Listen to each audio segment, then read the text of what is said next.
100 বছরে আমাদের এই সমাবেশ, আমরা এই মঞ্চের নওজওয়ান ভারত সভা শতবর্ষ মঞ্চ হিসাবে আজকের এই সমাবেশ মঞ্চে ভগৎ সিং এর যে প্রতিকৃতি, সেই প্রতিকৃতিতে মাল্যদান করব। আমাদের সকলের পক্ষ থেকে এই প্রতিকৃতিতে মাল্যদান করবেন ডিওয়াইএফআই পশ্চিমবঙ্গ রাজ্য কমিটির সম্পাদক কমরেড মীনাক্ষী মুখার্জি। কমরেড মীনাক্ষী মুখার্জিকে ভগৎ সিং এর প্রতিকৃতিতে মাল্যদান করার জন্য অনুরোধ করছি।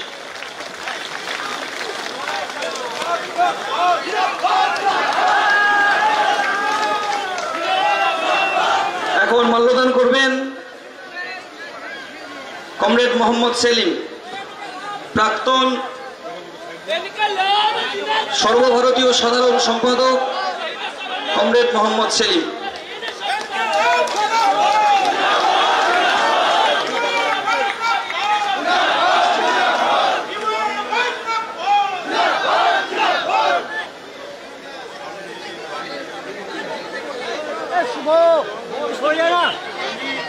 কমরেড, যারা মাঠের ডান দিকে আছেন সবাইকে আমি আমাদের মাইকের মঞ্চের সামনে আসার জন্য অনুরোধ করব। আজকের এক ঐতিহাসিক দিনে আমরা ডিওয়াইএফআই এর 20তম রাজ্য সম্মেলনের প্রকাশ্য সমাবেশে মিলিত হয়েছি। আজকের দিনটা আমাদের কাছে খুব প্রাসঙ্গিক। এই পশ্চিম বাংলায় আজ 21শে জুন, 1977 সালের 21শে জুন বামফ্রন্ট সরকারের প্রতিষ্ঠা দিবস। আর সেই প্রতিষ্ঠা দিবসের দিনেই আমাদের প্রকাশ্য সমাবেশ।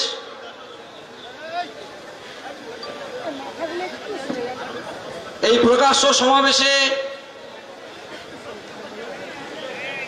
যারা উপস্থিত হয়েছেন, যারা মঞ্চের পিছন দিকে আছেন, সকলের কাছে অনুরোধ করব, আমাদের সামনে অনেকটা জায়গা আছে, গোটা রাস্তাটাকে দখল নিতে হবে। আমাদের আজকের সমাবেশের বক্তা প্রাক্তন রাজ্যের সম্পাদক কমরেড জামির মোল্লা। কমরেড জামির মোল্লাকে মঞ্চে আসার জন্য অনুরোধ করছি। রাজ্য সম্পাদক মণ্ডলীর সদস্য যারা উপস্থিত আছেন সকলকে মঞ্চে আসার জন্য অনুরোধ করছি।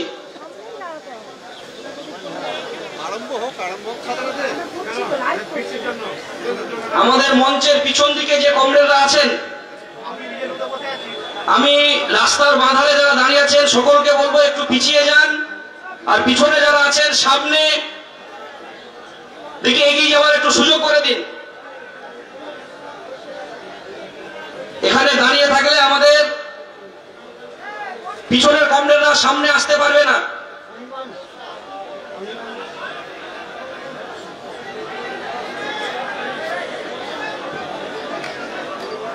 একটু কমরেড আগিয়ে দিন, সামনে আগিয়ে দিন। এখনো আমাদের যা জমায়েত আসছে এখানে জায়গা হবে না, তিল ধারণ করার জায়গা থাকবে না। তাই কমরেডদেরকে বলবো একটু সামনে, গোটা রাস্তা ব্লক করতে হবে, একদম ডিএম অফিস পর্যন্ত যেন আমাদের এই জনসভা চলে যায়। পিছনে থাকা যাবে না, সামনে চলুন। এই রাস্তাটা পুরো সামনেটা খালি করুন।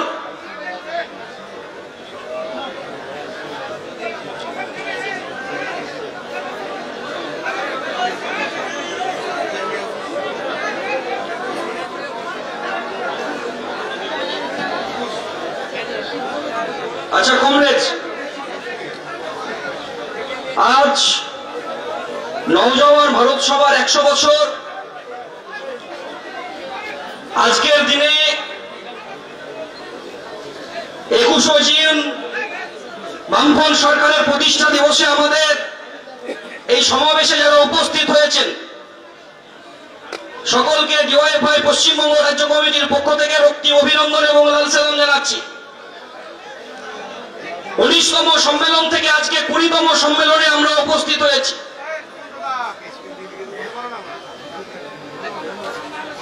যে মুর্শিদাবাদ জেলার মাটিতে আমাদের 20তম সম্মেলন অনুষ্ঠিত হচ্ছে,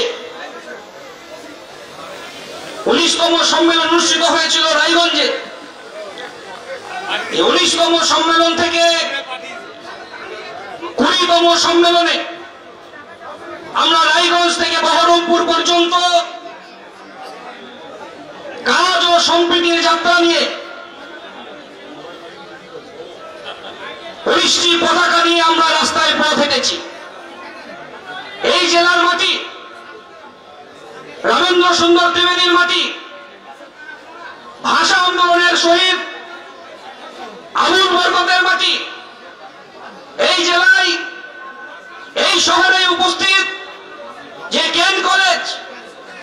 জ্ঞান কলেজে একটা সময় পড়াশোনা করেছিলেন বিপ্লবী মাস্টার দা সূর্য সেন, সেই ঐতিহাসিক জেলার মাটিতে আজকের এই মহতী সমাবেশ। এই জেলার যুব আন্দোলন, গণতান্ত্রিক আন্দোলন একদিকে প্রতিদিনের রুজির দাবি নিয়ে রাস্তায় লড়াই আন্দোলন, অন্যদিকে মানুষকে নিয়ে সাধারণভাবে স্বাভাবিক কাজের সঙ্গে মানুষের পাশে থাকার বার্তা নিয়ে প্রতিদিন কাজ পরিচালনা করে। আর পরিচালনা করতে গিয়ে এই জেলার যুব আন্দোলনের কর্মীরা একটার পর একটা খুন হয়েছেন। দেবাশিস ঘোষাল খুন হয়েছেন, অসিত মিত্র খুন হয়েছেন, আব্দুল হামিদ খুন হয়েছেন। এই খুনের রক্ত রাঙা মাটিতে ডিওয়াইএফআই ভয় পায়নি, প্রতিদিন লড়াই আন্দোলন সংগঠিত করেছে। আমরা শেষ পঞ্চায়েত নির্বাচনে পরিযায়ী শ্রমিক পশ্চিমবাংলার গণতন্ত্র রক্ষার আন্দোলনে পা মিলিয়েছিলেন। রওশন আলী রিন্টু শেখকে খুন করেছে। এই জেলার মাটিতে একটার পর একটা শহীদের লাশকে আমরা কাঁধে বয়েছি। যত কাঁধে আমরা শহীদের লাশ বয়েছি, এই জেলার যুব এবং গণ আন্দোলন তত শক্তিশালী হয়েছে এবং মজবুত হয়েছে। আমরা দেখেছি এই জেলার মাটিতে 19তম রাজ্য সম্মেলন থেকে 20তম রাজ্য সম্মেলন পর্যন্ত আমরা 50 দিনের ইনসাফ যাত্রা করেছি। আমরা আর্জিকর আন্দোলনের 27 দিন অবস্থান করেছি। আমরা ইনসাফ সভা করেছি। আলিস খানের আন্দোলন থেকে আজকের সময়ে প্রতিদিনের লড়াই আন্দোলন আমরা পরিচালনা করি। এই জেলার মাটিতে একটা সময় যখন প্রথমবার কোভিড ধরা পড়ে, শূন্য বলে যারা আমাদেরকে অনেক কটূক্তির কথা বলেছিল, প্রথমবার কোভিডের সময় এই জেলায় ডিওয়াইএফআই প্রতিদিন মানুষের জন্য জনগণের রান্নাঘর, জনগণের বাজার, মানুষের বাড়িতে বাড়িতে ওষুধ পৌঁছে দিয়েছিল। দ্বিতীয়বার কোভিডের সময় মানুষের বাড়িতে বাড়িতে অক্সিজেন সিলিন্ডার। পাশাপাশি গোটা পশ্চিমবাংলার মাটিতে দেখেছেন রেড ভলেন্টিয়ার সহ একাধিক ছাত্র যুব উন্নয়নের কর্মীরা প্রতিদিন লড়াই আন্দোলন সংগঠিত করেছেন। আমরা দেখেছি এই জেলার মাটিতে আমরা রেড ভলেন্টিয়ার কাজের সময় যখন শ্মশানে কবরে নিয়ে যাওয়ার জন্য কাউকে খুঁজে পাওয়া যেত না, এই জেলার যুব আন্দোলনের কর্মীরা রাস্তায় দাঁড়িয়ে থেকে সেই কাজ করেছে। যখন পরিযায়ী ভাইয়েরা খাবার পাচ্ছে না, কেরালা থেকে যখন চলে আসতে হচ্ছে, পুনে থেকে চলে আসতে হচ্ছে, মহারাষ্ট্র থেকে চলে আসতে হচ্ছে, রাত্রের পর রাত্রি জেগে রাস্তায় দাঁড়িয়ে থেকে তাদেরকে খাবার সংগ্রহ করে দিয়েছে। কেরালা থেকে নিয়ে আসার জন্য বাসের ব্যবস্থা করেছে। শুধু তাই নয়, যখন তাদেরকে ফিরিয়ে এনেছে তখন দিদিমণি কি বলেছিল যে করোনা এক্সপ্রেস আসছে নাকি পশ্চিম বাংলায়, মুর্শিদাবাদ জেলায়। আর কয়েকদিন আগে এই এলাকার মুর্শিদাবাদের সাংসদ কি বললেন? উনি বললেন পরিযায়ী শ্রমিকরা এসে নাকি শামশেরগঞ্জে দাঙ্গা লাগিয়ে দিয়েছে। আর শুভেন্দুবাবু কি বললেন? যে বিজেপি শাসিত রাজ্যগুলোয় পরিযায়ী শ্রমিকদেরকে মারা হবে। কদিন পর থেকে উড়িষ্যা থেকে শুরু করে একটার পর একটা রাজ্যে আমাদের পরিযায়ী ভাইদের উপরে আক্রমণ শুরু হলো। আমরা দেখেছি কেন পরিযায়ী শ্রমিকের সংখ্যা বৃদ্ধি পাচ্ছে? তার মূল কারণ পশ্চিমবাংলায় বামপন্থী সরকার যে একটার পর একটা আমূল ভূমি সংস্কারের মধ্য দিয়ে বর্গাদার পাট্টাদারের মাধ্যমে গরিব মানুষের মধ্যে জমি বন্টন করেছিল, আর অন্যদিকে দাঁড়িয়ে কৃষি ফসলের লাভজনক দামের জন্য সারের কালোবাজারি বন্ধ করে দিয়ে সারের দাম কমিয়ে দিয়েছিল। দিদিমণি আসার পরে কৃষকের ফসলের লাভজনক দাম পাচ্ছে না, সারে কালোবাজারি হচ্ছে, মাঠে বিদ্যুতের দামকে বেরিয়ে দিল। আর শুধু তাই নয়, সমস্ত রেশনে যে কেরোসিন তেল দিত শ্যালো মেশিনে জল তোলার জন্য, সেটাও বন্ধ করলো। শুধু তাই নয়, এসএসসি পরীক্ষা বন্ধ হলো, টেট পরীক্ষা বন্ধ হলো। 26,000 চাকরি প্রার্থীদের আজকে কি অবস্থা আপনারা দেখতে পাচ্ছেন। নতুন কোন কলকারখানা তৈরি হলো না। বামপন্থী সরকারের সময় একদিকে বক্রেশ্বর তাপবিদ্যুৎ কেন্দ্র, হলদিয়া পেট্রোকেমিক্যাল, আর এই মুর্শিদাবাদ জেলায় কি তৈরি হলো? আমাদের মণিগ্রামে তাপবিদ্যুৎ কেন্দ্র, আমাদের ফারাক্কায় তাপবিদ্যুৎ কেন্দ্র, অম্বুজা সিমেন্ট কারখানা, এখানে রেশম শিল্প, যে রেশম শিল্প আজকে কি অবস্থা, যে মুর্শিদাবাদ জেলার মুর্শিদাবাদ সিল্ক যেটা গোটা বিশ্বের দরবারে একটা জায়গা করে নিয়েছিল, আজকে রেশম চাষীদেরকে আত্মহত্যা করতে হচ্ছে, খাবার পাচ্ছে না, দাম পাচ্ছে না। তার ফলে কাজ না পাওয়ার যন্ত্রণা নিয়ে এই পরিযায়ী ভাইদেরকে অন্য রাজ্যে কাজ করতে চলে যেতে হলো। আমরা বলছি কেন কাজ করতে যেতে হচ্ছে অন্য রাজ্যে? কারণ এখানে কাজ পাচ্ছে না, নতুন কোন শিল্প হচ্ছে না, নতুন কোন কলকারখানা হচ্ছে না। কেন এই জেলায় আম উৎপন্ন হয়, এই রাজ্যের সরকার ফুড প্রসেসিং কারখানা তৈরি করতে পারছে না? কেন এই রাজ্যের সরকার এই জেলায় আমাদের অনেক পাট তৈরি হয়, কেন পাটের শিল্প তৈরি করতে পারছেন না? তৃণমূলের কাছে, বিজেপির কাছে কৈফিয়ত চাইলেন না, কেন কৈফিয়ত চাইলেন না? যারা সংখ্যালঘু একটা উন্নয়নের কথা বলে, বলেন তো পশ্চিম মুর্শিদাবাদ জেলায় নতুন কোন মাদ্রাসা তৈরি করলো, কত মাদ্রাসা তৈরি করতে পারলো, কত সংখ্যালঘু ছেলেকে কাজ দিতে পারলো? পারলো না। অথচ পশ্চিমবাংলার মাটিতে প্রতিদিন দাঁড়িয়ে প্রতিদিনের লড়াই আন্দোলন সংগঠিত হচ্ছে। আর এই লড়াই আন্দোলনের সংগঠিতের মধ্য দিয়ে আমরা পথ চলছি। আমরা দেখেছি এই রাজ্যের মাটিতে বিজেপি রাম রহিমের মধ্যে দাঙ্গা লাগানোর চেষ্টা করছে। আর মুর্শিদাবাদ জেলা থেকে শুরু করে মালদা থেকে পশ্চিম বাংলায় একটার পর একটা জেলাতে যান, দেখবেন যারা পশ্চিম বাংলায় বিজেপি তৃণমূল রাম রহিমের মধ্যে ভাগ করার চেষ্টা করছে, এই ছেলেরাই যখন পিছে একটা ব্যাগ নিয়ে কাজ না পাওয়ার যন্ত্রণা নিয়ে ট্রেনের হ্যান্ডেলে ঝুলতে ঝুলতে যখন অন্য রাজ্যে কাজ করতে চলে যাচ্ছে, তখন তার নাম আর রাম রহিম থাকছে না, তার নাম হয়ে যাচ্ছে পরিযায়ী শ্রমিক। আর আমরা ডিওয়াইএফআই বলেছি স্থায়ী কাজ চাই, আর এই পরিযায়ী শ্রমিকদেরকে ঘরে ফেরাতে হবে। প্রতিদিন প্রজন্ম বদলে বদলে যাচ্ছে। পশ্চিমবাংলার অভ্যন্তরে আজকে কাজ নেই। একটা সময় এই মুর্শিদাবাদ জেলায় গ্রাম এলাকায় মাচাতে আমবাগানে বট গাছের তলে মাচাতে যুবকরা বসে থাকতো। আজকের সময় দাঁড়িয়ে যুবকদেরকে মাচায় বসা দেখা যায় না। আজকের সময় দাঁড়িয়ে প্রজন্ম বদলে যাচ্ছে। দেখবেন ঝুড়ি ঝুলতে ঝুলতে বট গাছ থেকে পুকুরে নদীতে ঝাঁপ দিত, এখন আর দেখা যায় না।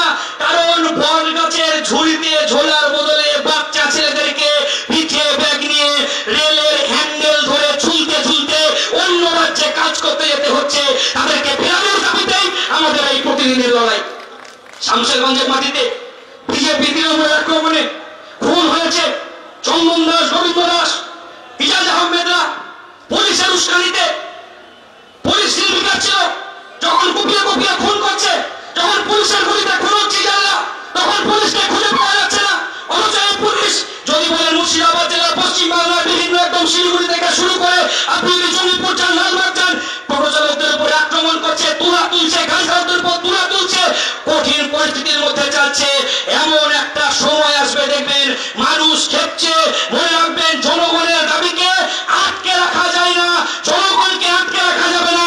বাংলার মাটিতে দাঁড়িয়ে এমন একটা সময় আসবে, এই পুলিশ মানুষ সেদিন খেপবে, পুলিশকে পোশাক খুলিয়ে রাস্তায় দরকার হবে, আর সেই রাস্তা তৈরি করবে ডিওয়াইএফআই। এটা মনে রাখবেন। আমরা বলছি ধর্ম নিয়ে রাজনীতি করবেন না। যারা ধর্ম নিয়ে রাজনীতি করছে তার বিরুদ্ধে আমরা প্রতিদিন লড়াই করছি। যারা ধর্মের দেওয়াল তৈরি করছেন, আমরা সেই দেওয়ালকে ভাঙার দাবিতে ডিওয়াইএফআই রাস্তা তৈরি করব। কারণ নতুন বাংলা গড়ার লক্ষ্যে ডিওয়াইএফআই আজকে এই সমাবেশ থেকে আমরা শপথ গ্রহণ করছি। সকলকে অভিনন্দন সালাম জানিয়ে আমি আমার কথা শেষ করছি। এখন আপনাদের সামনে সঙ্গীত পরিবেশন করবেন আরাত্তিকাকে সঙ্গীত পরিবেশন করা আরাত্তিকা সিনহাকে সঙ্গীত পরিবেশন করার জন্য অনুরোধ করছি।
জনশ্রুতির নানান মতে মনোরথের ঠিকানা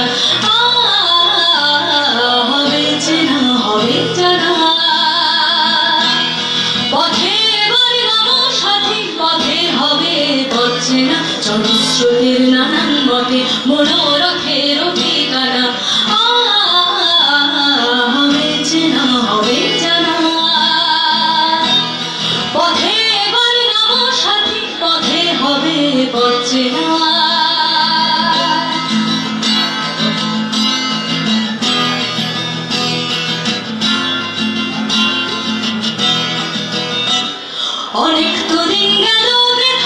সংশয়ে এসো এবার দ্বিধার বাধা পার হয়ে অনেক তো দিন গেল বৃথার সংশয়ে এসো এবার দ্বিধার বাধা পার হয়ে তোমার আমার সবার স্বপন মেলায় প্রাণের মোহনায় কিসের মালা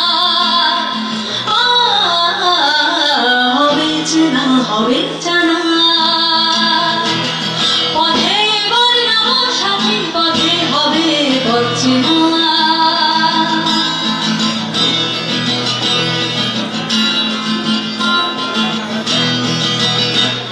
তখন নিগান্তরে তুফান নবীন প্রাণের প্লাবনারে দিকে দিকে কিসের বাধা বিপদ বরণ মরণ হরণ চরণ থেকে সে যায় তখন নিগান্তরে তুফান নবীন প্রাণের প্লাবনারে দিকে দিকে কিসের বাধা বিপদ বরণ মরণ হরণ চরণ থেকে সে যায় তখন তো আর শোষণ বহন মানব না সবার দেশ সবার ছাড়া তো জানব না তখন তো আর শোষণ বহন মানব না সবার দেশ সবার ছাড়া তো জানব না পরোয়ানি আকাশ বাতাস হবে আশার পরোয়ানা কিসের মালা হবে চেনা হবে জানা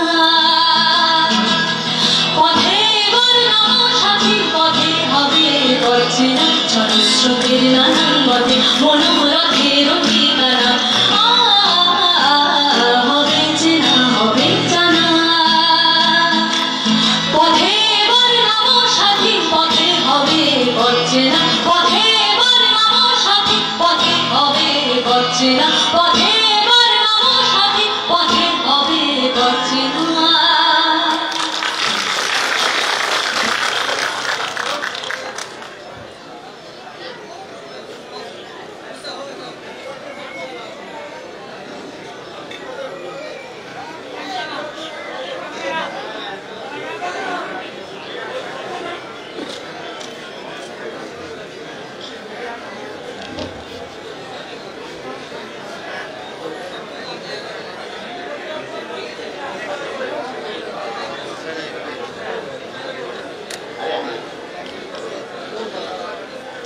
সভাপতি এবং উপস্থিত কমরেডস, এই সময় দাঁড়িয়ে গোটা পশ্চিম বাংলায় যে জোড়া আক্রমণের মুখে আমরা, সেই আক্রমণের মুখে ডিওয়াইএফআই যে পাল্টা লড়াই গড়ে তুলেছে গত দীর্ঘদিনের ইতিহাসে আপনারা জানেন।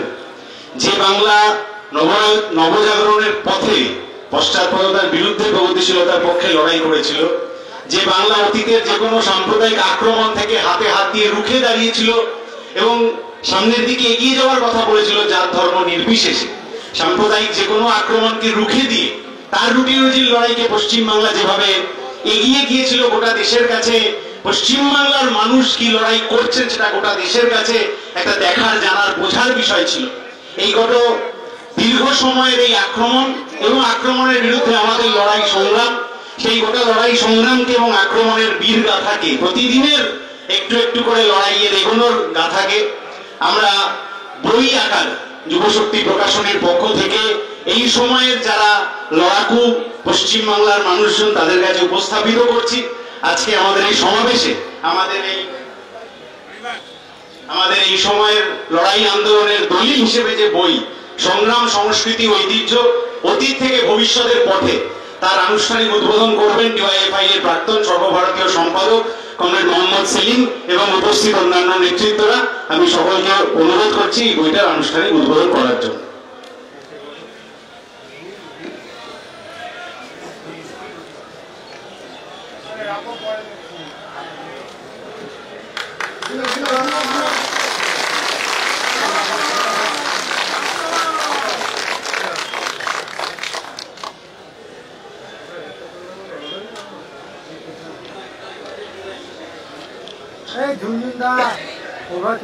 এখন আমাদের এই সমাবেশে বক্তব্য রাখবেন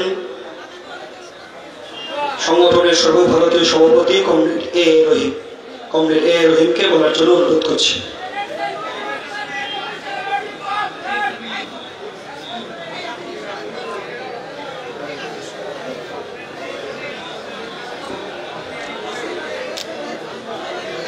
My dear comrades, unfortunately I don't know Bangla, so kindly allow me to speak in English. My dear comrades and friends, this is the land of Netaji Subhash Chandra Bose. I would like to start my speech with the fiery words of Netaji Subhash Chandra Bose. He said that, give me blood, I will give you freedom. This is the dark age of Indian youth. Also, this is the dark age of Bengal itself. So, in this critical juncture, the Democratic Federation of India, DYFI, would like to appeal to the Bengal youth, give us strength, we will eradicate the darkness of Bengal. My dear comrades, we are not here just as individuals. We are here as a united force carrying the hopes and struggles of crores of young people across the Bengal. As Indian citizens, we are living in very difficult time. RSS-driven BJP government at the center is spreading communal hatred, dividing people and destroying the country's democratic and constitutional values. At the same time, we could see the people across the world are witnessing the brutal faces of ultra-right wing. The world is still bleeding. Humanity is under threat. Comrades, India is facing very serious crisis. Prices are rising, unemployment is increasing, and the gap between the poor and richest has been getting wider every day. My dear comrades, India now ranks 111th in the global hunger index, but the number of billionaires has gone up to 132. According to the CMI, Center for Monitoring Indian Economy, the unemployment rate in October was 10.09%. Young people with degrees are running around looking for jobs. Many are forced to work in the gig economy for Swiggy, Zomato and Uber without any job security or fair pay. Rain or sun, they work hard every day, but these companies don't even treat them as workers. They call them partners or captains while exploiting them. They have no fixed salary, no job protection, no benefits. Let us raise our voice against this injustice. Let us fight for the right to fair wages and their secure jobs. Comrades, today 5 big problems are facing Indian youth: unemployment, underemployment, contractualization, and work-life balance, increase in living expenditure. Even the Indian Army is hiring through short-term contracts. Now this is what the Agnipath scheme is about. The government is removing permanent jobs in banks, railways, insurance and public sector. This also affects reservation for Dalits, Adivasis and other backward communities. Proudly, we can say here that DYFI is the only youth organization that demanded reservation in the private sector. Comrades, we need a strong, clear alternative. That alternative is left. Left is the only one alternative. Please look at Kerala. The Left Democratic Front government Kerala is showing the way. It creates jobs, support the poor and promotes education. The Kerala Public Service Commission gave the highest number of government jobs in India. I would like to flag the figure 1.61 lakhs jobs between 2016 and 2021. 1.61 lakhs jobs provided by government of Kerala, left Democratic Front government of Kerala through only Public Service Commission. 1.11 lakhs jobs from 2021 to 2025 through Public Service Commission provided by left Democratic Front government Kerala. But here in West Bengal, I would like to ask CM Mamata Banerjee, what have you done for the youth of Bengal? Where are the jobs? Where is the justice in Bengal? Where is the justice in Bengal? Here youth are protesting for teacher recruitment and other jobs. But what is the TMC government doing here? Scams, scams and scams only. SSC scam, teacher scam, corruption everywhere. Corruption everywhere in Bengal. Instead of giving jobs, the TMC is busy looting the future of the youth of the Bengal. Mamata Banerjee's government is not fighting the BJP. It is helping them by promoting communalism and corruption. This is why we say TMC and BJP are not opposites. They are twins in betrayal. They are twins in betrayal. They are same. Comrades, let us also not forget the pain of Pahalgam. We all saw what happened there. Terrorists attacked and killed many of our brothers and sisters.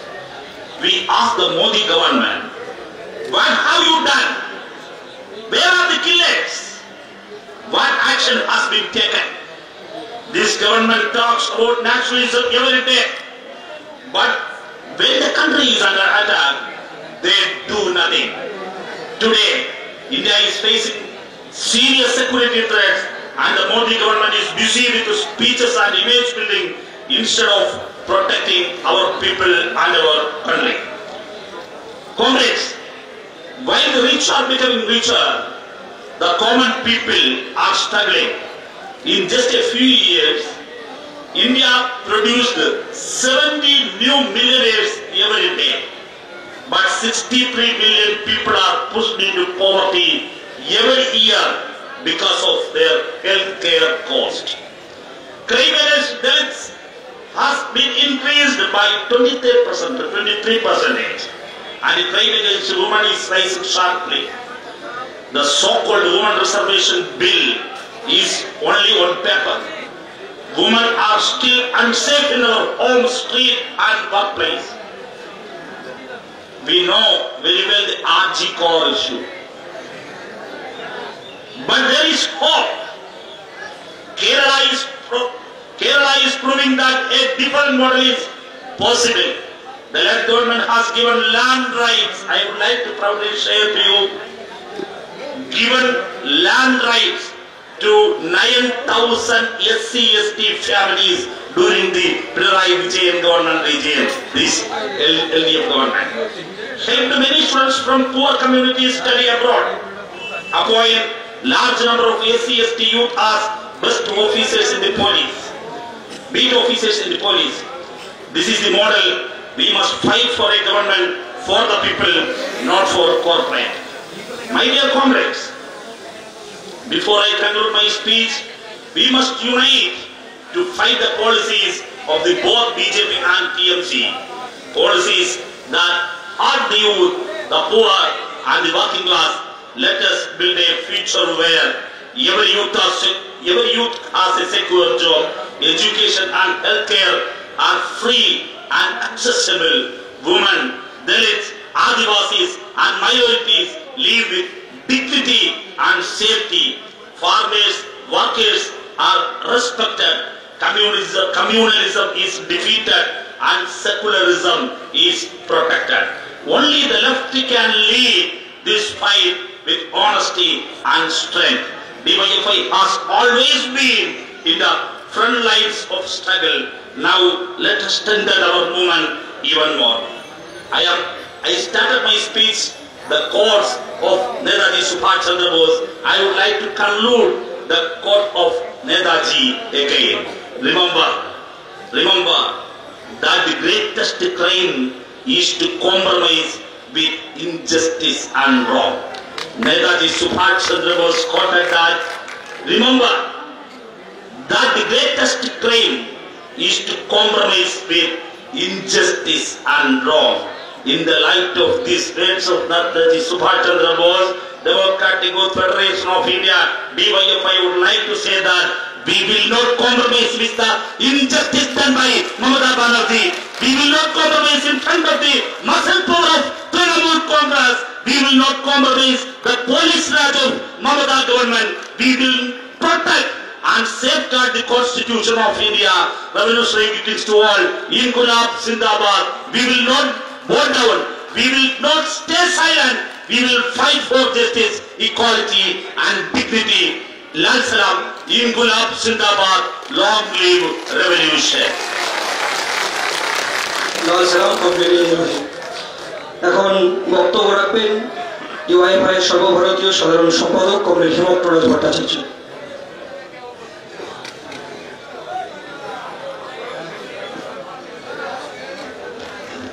সাথী সভাপতি, এখানে উপস্থিত আছেন আমাদের সকলের প্রিয় সংগঠনের প্রাক্তন সর্বভারতীয় সাধারণ সম্পাদক কমরেড মোহাম্মদ সেলিম, উপস্থিত আছেন রাজ্য সম্পাদক প্রাক্তন জামিল মোল্লা সহ আমার যারা এই সংগঠনে সর্বভারতীয় স্তরে কাজ করে সহযোদ্ধারা, এবং আপনারা যারা আজকে এই গরমের মধ্যেও একটা লড়াকু মানসিকতা নিয়ে আজকে এই সমাবেশে উপস্থিত হয়েছেন।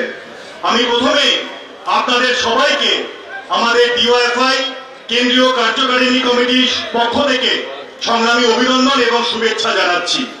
আজকে এমন একটা দিনে এই পশ্চিমবঙ্গ ডিওয়াইএফআই এর রাজ্য সম্মেলন শুরু হয়েছে এবং সমাবেশ হচ্ছে 21শে জুন। আপনাদের সকলের মনে আছে 1977 সালের 21শে জুন পশ্চিমবঙ্গের বুকে জ্যোতি বসু মুখ্যমন্ত্রী হিসেবে শপথ গ্রহণের মধ্যে দিয়ে পশ্চিমবঙ্গে বামফ্রন্ট সরকারের পথ চলা শুরু হয়েছিল। 48টা বছর কেটে গিয়েছে, প্রায় 34 বছর আমাদের এই বাংলার ক্ষমতায় বামপন্থীরা ছিল, বামফ্রন্ট সরকার ছিল। যখন বামফ্রন্ট সরকার ছিল আর 11 সালের পর থেকে আজকে 2025 সাল, আমাদের অভিজ্ঞতা কি দাঁড়িয়েছে? জ্যোতি বসু যেদিন শপথ গ্রহণ করেছিল সেদিন বামপন্থ সরকার অঙ্গীকারবদ্ধ হয়েছিল, বলেছিল শুধুমাত্র কলকাতার ওই লালবাড়ি থেকে বামপন্থ সরকার পরিচালিত হবে না, প্রত্যেকটা গ্রামে গঞ্জের ওই দাওয়া থেকে, মায়েদের রান্নাঘর থেকে বামপন্থ সরকার পরিচালিত হবে। বামপন্থ সরকার তৈরি হওয়ার পর যে দুটো কাজ করেছিল, যা আজকে আমাদের ভারতবর্ষে সারা পৃথিবীতে কেউ করে দেখাতে পারেনি, তা হলো একটা, ওই বড়গাঁও অপারেশনের মধ্য দিয়ে প্রান্তিক গরিব মানুষ যাদের কোনো জমিতে অধিকার ছিল না, অন্য জমিতে গিয়ে গতর খাটাতো, তার বিনিময়ে ওই দুবেলা পেট ভরে খাবারও জুটতো না, ওই হাফ পেট খাওয়ার মতো কিছু খাবার জুটতো, তাদের হাতে জমির অধিকারকে সুনিশ্চিত করেছিল, জমি তুলে দিয়েছিল। আরেকটা যে বড় কাজ করেছিল বামপন্থ সরকার, সেটা হচ্ছে ক্ষমতার বিকেন্দ্রীকরণ।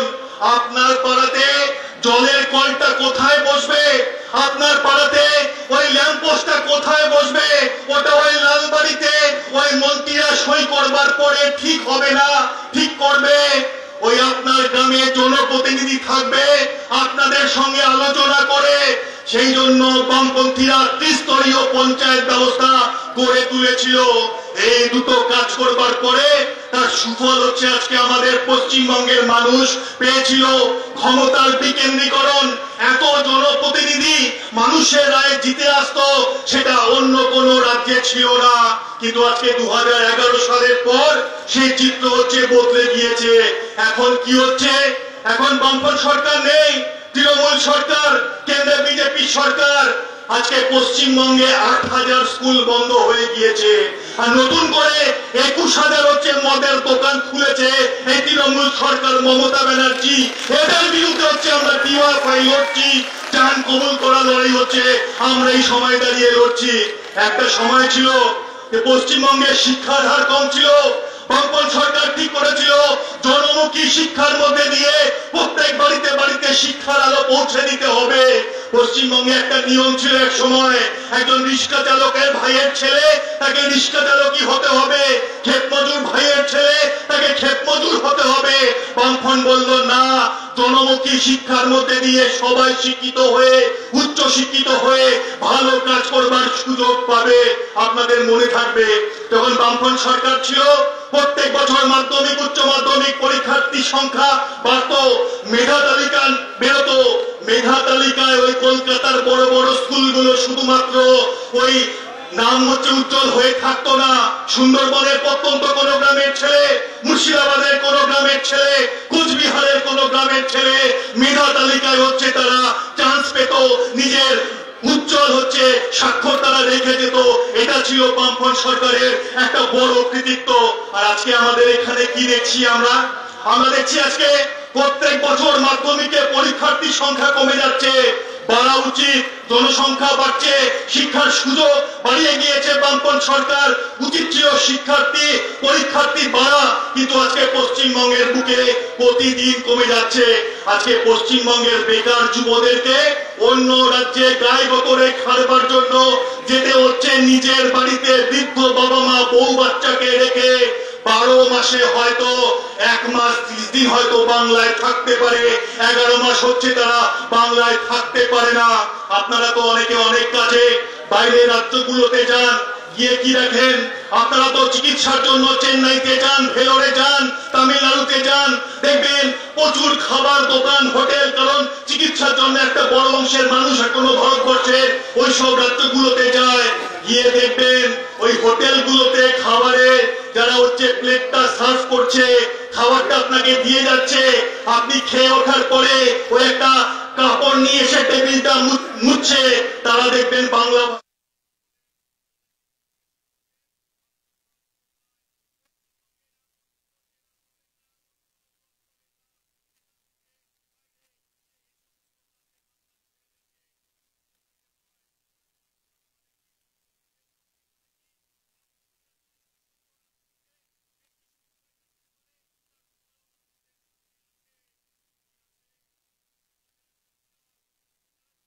বুকে প্রায় 62 জন বামপন্থী সাংসদ নির্বাচিত হলো।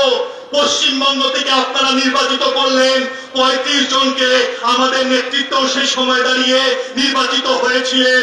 আমরা কি দেখলাম? 100 দিনের কাজ। বামপন্থীরা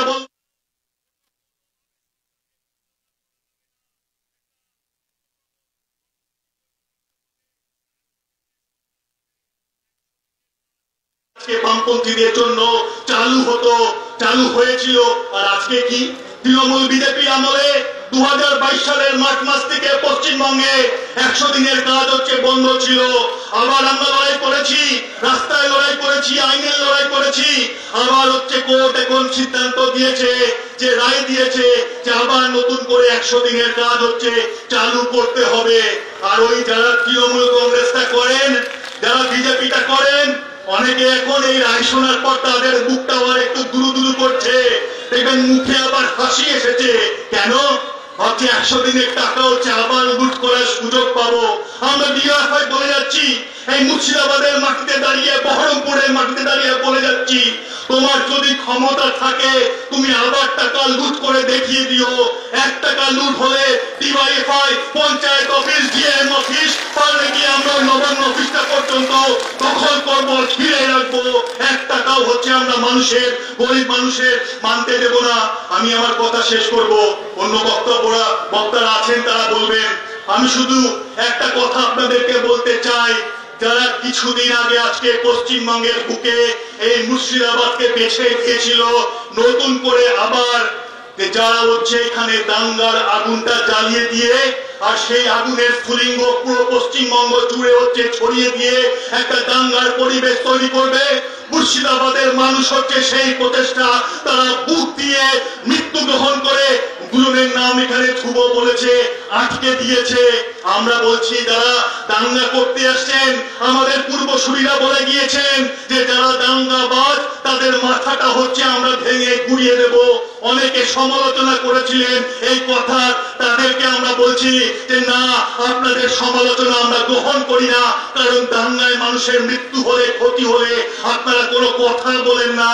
কিন্তু আমরা আবার বলছি, আজকে সমাবেশ থেকে ডিওয়াইএফআই বলছে, বামপন্থীরা বলছে, এই দাঙ্গাবাজদের বিরুদ্ধে আমাদের লড়াই হচ্ছে জারি থাকবে। প্রয়োজনে যদি আবার মাথাটা ঘুরিয়ে দিতে হয় তাহলে আমরা হচ্ছে আবার মাথাটা ঘুরিয়ে দেব। আমরা ভয় পাই না, কারণ আমরা সত্যের পথে আছি। ডিওয়াইএফআই এত বছরের ইতিহাস, পশ্চিমবঙ্গের বুকে 50 বছরের বেশি সেই ইতিহাস, সেই কথা বারবার হচ্ছে সাক্ষী রেখে গিয়েছে ডিওয়াইএফআই তার আন্দোলনের মধ্যে দিয়ে। আমি শুধু একটা কথা বলে শেষ করব, সেটা হচ্ছে যারা দাঙ্গা করে, যারা হচ্ছে আজকে হিন্দু মুসলমানের মধ্যে দিয়ে ভাগ করে পশ্চিমবঙ্গের রাজনীতিতে সক্রিয় হতে চাইছে, ক্ষমতা দখল করতে চাইছে, তাদের বিরুদ্ধে আমাদেরকে সবাইকে হচ্ছে লড়তে হবে। তারা আপনার কাজ নেই। আপনার প্রতিদিন হচ্ছে বৈষম্যের কারণে আপনার আয়টা কমে যাচ্ছে। আগে আপনি একবেলাও মাছ ভাত খেতে পারতেন, এখন আপনার দুবেলার ডাল ভাত হচ্ছে জুটছে না, এমন অবস্থা পশ্চিমবঙ্গের বুকে তৃণমূল আর বিজেপি হচ্ছে করেছে। এই লড়াইটা আমরা ডিওয়াইএফআই এবং আমরা বামপন্থীরা পশ্চিমবঙ্গের বুকে হচ্ছে লড়ছি।